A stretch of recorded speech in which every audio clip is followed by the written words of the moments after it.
अस्सलाम वालेकुम नाज़रीन, कौम के लिए बहुत बड़ी खुशखबरी आई। आज पीटीआई और अवाम के साथ इंसाफ हुआ और पीटीआई के लूटे हुए मैंडेट में से उनको मखसूस नशिस्तें वापस मिल चुकी हैं। इसमें कौन कौन जिम्मेदार था, इलेक्शन कमीशन को क्या करना चाहिए, क्या जस्टिस काजी फाइज ईसा भी इस तमाम बहरान में जिम्मेदार थे? आइए पहले हामिद मीर की गुफ्तगू सुनते हैं, फिर इस पर बात करते हैं। हामिद मीर साहब, फतह करार दे रही है तहरीक इंसाफ की टीम अपने इस सुप्रीम कोर्ट के फैसले को। आपकी क्या राय है आज के इस फैसले के सामने आने के बाद? इलेक्शन कमिश्नर साहब जो हैं उन पर यकीनन दबाव बढ़ेगा कि वो इस्तीफा दे दें, लेकिन असल बात यह है कि उन्होंने कब से चीज कर लिया। अब भले चीफ जस्टिस काजी फाइज ईसा साहब ये कहें कि उनके फैसले को गलत इंटरप्रेट किया गया, लेकिन जब उनका फैसला नहीं आया था तो बहुत से जो लोग थे वो टीवी पर बैठ के अनाउंसमेंट कर रहे थे। मैं आपको एक नहीं 10 लोगों के नाम बता सकता हूँ जो कह रहे थे जी कि जो इलेक्शन होगा तो उसमें जो बैलेट पेपर होगा उसमें तहरीक इंसाफ का जो इंतखाबी निशान है बल्ला, ये नहीं होगा।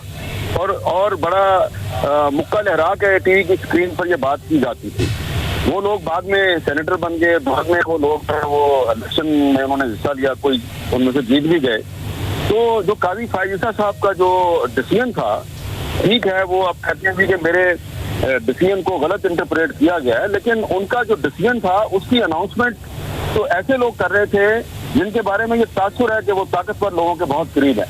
इस लिहाज से देखा जाए तो काजी फाइज ईसा साहब को भी आप बरी जुमा करार नहीं दे सकते। जो उनका फैसला था उस फैसले में उन्होंने तहरीक इंसाफ से उनका इंतखाबी निशान छीना, और खुद चीफ जस्टिस साहब भी जो है वो अपने फैसले की जिम्मेदारी लेने के लिए तैयार नहीं है। लेकिन आप देखें कि ये जो केस है इसकी प्रोसीडिंग के दौरान कम अज कम अतर मिनल्ला साहब जो हैं वो तो उस फैसले का जिक्र करते रहे कि उसकी वजह से ये सारा क्राइसिस क्रिएट हुआ है। तो चीफ इलेक्शन कमिश्नर जो है उनका किरदार अपनी जगह पे है, उन पर ज्यादा जो तनकीद हो रही है वो 8 फरवरी के इलेक्शन में जो धांधली है उसके हवाले से हो रही है, फॉर्म 45 और फॉर्म 47 के हवाले से हो रही है। लेकिन ये जो तहरीक इंसाफ से इसका इंतखाबी निशान छीना गया, इसकी बुनियादी जिम्मेदारी चीफ जस्टिस काजी फाइज ईसा साहब पर आयद होती है। वो बेशक कहते रहे, लिखते रहे अपने डिसीजन में कि जी मेरे फैसले को गलत इंटरप्रेट किया गया है, लेकिन अब हिस्ट्री में आज के दौर में जो चीजें रिकॉर्ड हो जाती हैं, जो सोशल मीडिया पर मौजूद हैं, आपके और मेरे आर्काइव्स में मौजूद हैं, उसमें 5-6 ऐसे लोग हैं जो काजी फाइज ईसा के फैसले की अनाउंसमेंट से बहुत पहले कह रहे थे कि तहरीक इंसाफ को इसका इलेक्शन सिंबल नहीं मिलेगा। तो सवाल ये पैदा होता है कि काजी फाइज साहब ने तो फैसला बहुत बाद में दिया, तो उसकी अनाउंसमेंट पहले से कैसे हो रही थी? तो ये एक पहलू है जिसको नजरअंदाज नहीं किया जा सकता। बहरहाल ये जो फैसला है, इस फैसले के जरिए पाकिस्तान में जो सियासी इस्तेहकाम है वो उसके आसार पैदा होने चाहिए, लेकिन फिलहाल हमें ऐसा लग रहा है कि सियासी इस्तेहकाम शायद नहीं आएगा। अभी भी हुकूमत कोशिश करेगी कि कोई ना कोई रखना अंदाजी की जाए। अब तहरीक इंसाफ को उसकी रिजर्व सीटों से तो कोई नहीं रोक सकता। अब तहरीक इंसाफ के मजीद लोग जो हैं वो कौमी और सूबाई असम्बलियों में आएंगे और उसका असर सिर्फ सेंटर में नहीं पड़ेगा, इसका असर कुछ ना कुछ पंजाब में भी पड़ेगा। और दूसरी बात यह है कि मौजूदा हुकूमत जो है वो पाकिस्तान पीपल्स पार्टी की बैसाखियों के सहारे खड़ी है, और पाकिस्तान पीपल्स पार्टी की जो क़यादत है वो बहुत से उसके तहफ़्फ़ुज़ात हैं। कुछ दिन पहले जब बिलावल साहब ने खुलकर ये कहा था कि हमारे कुछ पिछले शिकायतें हैं, बजट से पहले उन्होंने बात की थी, तो बजट पास करवाने के लिए उनके साथ वादे वहीद किए गए, बजट पास हो गया, उसके बाद से वो दोबारा जो है पिछले शिकायतें कर रहे हैं। तो ये एक पॉसिबिलिटी नजर आ रही है कि अगर मुस्लिम लीग नून ने सेंटर में और पंजाब में जो वादे किए गए हैं पाकिस्तान पीपल्स पार्टी के साथ, वो वादे पूरे ना किए, तो एक ऑप्शन है पीपल्स पार्टी के लिए कि वो कह सकती है कि तहरीक इंसाफ के पास मेजॉरिटी है, सेकंड बिगेस्ट पार्टी है, तो अगर वो तहरीक में एतमाद लाएगी मुस्लिम लीग नून की हुकूमत के खिलाफ तो हम उनको सपोर्ट करेंगे, और भले वो हुकूमत में शामिल ना हो लेकिन हो सकता है कि वो ये ऑफर करें। अब ये डिपेंड करता है तहरीक इंसाफ की क़यादत कि क्या वो पीपल्स पार्टी और कुछ दीगर जमातों की मदद से क्या वो शहबाज शरीफ साहब की हुकूमत को हटाने की कोशिश करेगी। क्योंकि अगर वो ऐसा करेगी तो उस पर एक दफा फिर मेरे समेत बहुत से लोग कहेंगे कि आप तो कहते थे कि हम कभी भी पीपल्स पार्टी के साथ मुज़ाकरात नहीं करेंगे, कभी इनके साथ दोस्ती नहीं करेंगे, तो अब आप क्यों कर रहे हैं? लेकिन ये पाकिस्तान की सियासत है, इसमें पाकिस्तान की सियासत में इमरान खान और मौलाना फजलुर रहमान एक दूसरे को बहुत कुछ कहते रहे, आज वो एक दूसरे के इत्तेहादी हैं। तो हो सकता है कि कल को तहरीक इंसाफ और पीपल्स पार्टी एक दूसरे के इत्तेहादी बन जाए और पाकिस्तान का पूरा सियासी मंजर ही तब्दील हो जाए। देखें, अभी बड़ी दिलचस्प सूरत हाल थी, क्योंकि ऐवान सदर में जो आज़रबाईजान के प्रेसिडेंट हैं तो उनके लिए एक ज़ोहराने का एहतमाम किया गया था। वहाँ पे वज़ीर आज़म शहबाज शरीफ और उनकी काबीना के सीनियर मिनिस्टर्स भी मौजूद थे, और वहीं पर अब से कोई 15-20 मिनट पहले जब सारे ज़ोहराने की मेज पर बैठे हुए थे तो वहाँ पे उनको ये खबर पता चली, और बहुत से वुज़रा जो हैं उनको यकीन नहीं आ रहा था, गैर मुतवक्का खबर थी।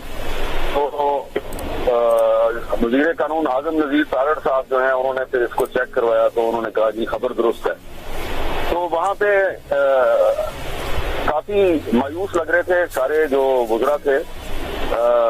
शहबाज शरीफ साहब जो हैं वो क्योंकि सदर आज़रबाईजान के साथ मसरूफ़ गुफ्तगू थे तो शायद उनको अभी तक खबर नहीं पता चली थी, जैसे ही अभी थोड़ी देर पहले वो उठे हैं टेबल से तो उनको भी पता चल गया है।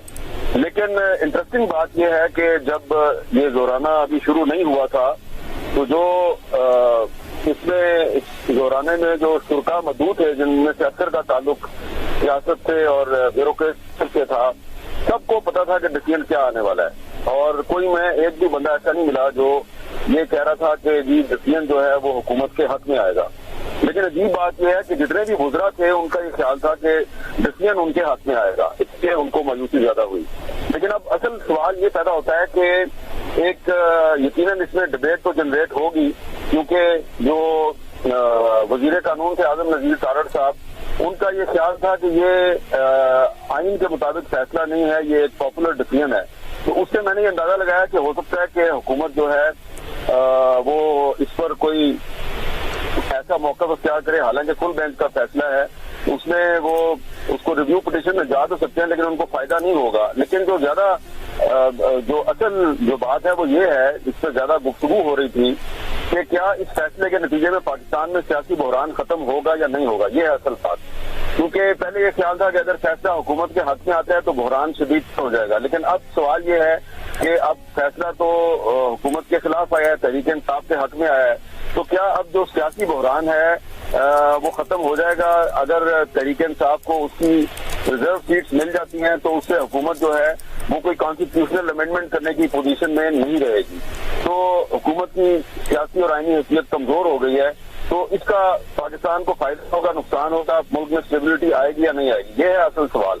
और ऐसा लगता है कि अब हुकूमत के पास तहरीक इंसाफ के साथ एक बाकायदा मुज़ाकरात का अमल शुरू करने के अलावा और कोई दूसरा रास्ता नहीं बचा, क्योंकि अगर मुज़ाकरात का एक सिलसिला शुरू होगा तो उसी में एक लीगल फ्रेमवर्क के अंदर रहते हुए गिव एंड टेक हो सकता है, और उससे जो पाकिस्तान में एक इस वक्त बेयकीनी और इंतशार की सूरत हाल है वो खत्म भी हो सकती है।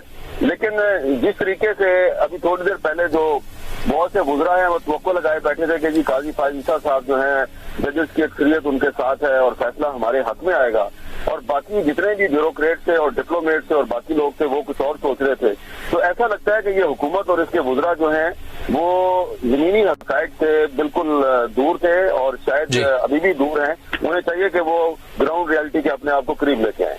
नाज़रीन, जस्टिस काजी फायज ईसा ने जब पीटीआई से उनके बल्ले का निशान छीना, उससे पहले ही पीटीआई के बल्ले का निशान छीनने से पहले ही ताकतवर लोगों की तरफ से ये बातें सामने आ रही थी कि पीटीआई से उनका इंतखाबी निशान बल्ला छीन लिया जाएगा। और फिर कुछ वक्त के बाद वैसे ही हुआ कि जस्टिस काजी फायज ईसा ने पीटीआई से उनका बल्ले का निशान छीन लिया। जब जस्टिस काजी फायज ईसा ने इस केस का फैसला सुनाया था, उन्हें तभी ये बात क्लियर कर देनी चाहिए थी कि पीटीआई से उनके बल्ले का निशान तो छीन लिया गया है, लेकिन पीटीआई बतौर पार्टी इलेक्शन लड़ सकती है। तब फैसले में ये सब कुछ नहीं कहा गया और फिर कॉन्स्टिट्यूशन की वायलेशन करते हुए पीटीआई को आजाद हैसियत से इलेक्शन लड़ने पर मजबूर कर दिया गया, और इसी की वजह से ये तमाम बहरान पैदा हुआ, और यही इसी वजह से पीटीआई को सुन्नी इत्तेहाद काउंसिल के साथ इत्तेहाद करना पड़ा। फिर इन्होंने एक नया मंसूबा बना लिया, एक नई साजिश तैयार कर ली कि पीटीआई को उनकी मखसूस नशिस्तें नहीं मिलनी चाहिए, और इसी वजह से जब सुप्रीम कोर्ट में इस केस पर हेयरिंग हो रही थी तो 8 मेजोरिटी जजेस ने एक साइड पर फैसला करके इस बात को वाज़ेह कर दिया कि पीटीआई ही मखसूस नशिस्तों की हकदार थी, और इलेक्शन कमीशन ने इस फैसले को गलत इंटरप्रेट किया। सुप्रीम कोर्ट की तमाम प्रोसीडिंग्स में देखा गया है कि इलेक्शन कमीशन ने कॉन्स्टिट्यूशन को वायलेट किया है। اب ناظرین نون لیگ کے جو منصوبے تھے، انہوں نے کچھ طاقتور لوگوں کو ایکسٹینشن دینی تھی اور آئین میں کچھ ترامیم کرنی تھی، اپنے مفادات کے لیے کچھ قانون بنانے تھے، وہ تمام کی تمام ادھوری رہ گئی ہیں. لیکن اب نون لیگ آرام سے بیٹھنے والی نہیں ہے. اب نون لیگ ایک نیا منصوبہ بنا رہی ہے اور نئی سازش کرنے کی کوشش کر رہی ہے. اب یہ پی ٹی آئی کے جیتے ہوئے پارلیمنٹیرینز کے ووٹس کی ری کاؤنٹنگ میں جعلی ٹھپے لگوا کر ان کو ہروا دیا جائے گا. اس کا پروسیس بھی شروع ہو چکا ہے. پی ٹی آئی کے عمر ایوب اس بارے میں پہلے ہی خدشہ ظاہر کر چکے ہیں. اب نون لیگ یہ تمام سازش تیار کر رہی ہے. ناظرین پی ٹی آئی کے ساتھ جو بھی بحران ہوا، جتنے بھی ایشوز بنے، ان تمام کی ذمہ داری الیکشن کمیشن پر عائد ہوتی ہے. جس نے بھی سہولت کاری کی وہ الیکشن کمیشن ہے. اب پی ٹی آئی کا یہ موقف ہے، مطالبہ ہے کہ وہ الیکشن کمیشن کے چیف استعفیٰ دے، کیونکہ انہوں نے اپنی ذمہ داری پوری نہیں کی. ذمہ داری پوری کرنا تو دور کی بات ہے، یہ تمام سوچی سمجھی پلاننگ بھی کی اور جان بوجھ کر الیکشن کمیشن کی طرف سے پی ٹی آئی کو نکر میں لگانے کے لیے الیکشن میں حصہ نہیں لینے دیا گیا. اب اس سے الیکشن کمیشن کی بدنیتی صاف واضح ہو چکی ہے. لیکن ناظرین آخرکار سپریم کورٹ کی طرف سے عوام کو مدتوں بعد انصاف ملتا ہوا نظر آ رہا ہے. ناظرین یہ بھی سننے میں آ رہا ہے کہ جسٹس قاضی فائز عیسیٰ نے ججز کو اپنی طرف کرنے کے لیے کافی اجلاس بھی کیے، ججز کو پریشرائز بھی کیا گیا، لیکن جتنے بھی انڈیپینڈنٹ ججز تھے وہ حق اور سچ کے ساتھ ڈٹ کر کھڑے رہے. انہوں نے انکار کیا اور پریشر کو بھی برداشت کیا اور وہ عوام کو انصاف دینے کے لیے اور پی ٹی آئی کو انصاف دینے کے لیے ڈٹ کر کھڑے رہے. آخرکار پی ٹی آئی کو انصاف ملنے کا آغاز ہو چکا ہے اور اس کا آغاز آج خصوص نشستیں ملنے سے ہوا ہے. ناظرین آپ کے اس بارے میں کیا رائے ہے؟ کامنٹ میں ضرور بتائیے گا. اگلی ویڈیو میں ملتے ہیں، تب تک کے لیے اللہ حافظ.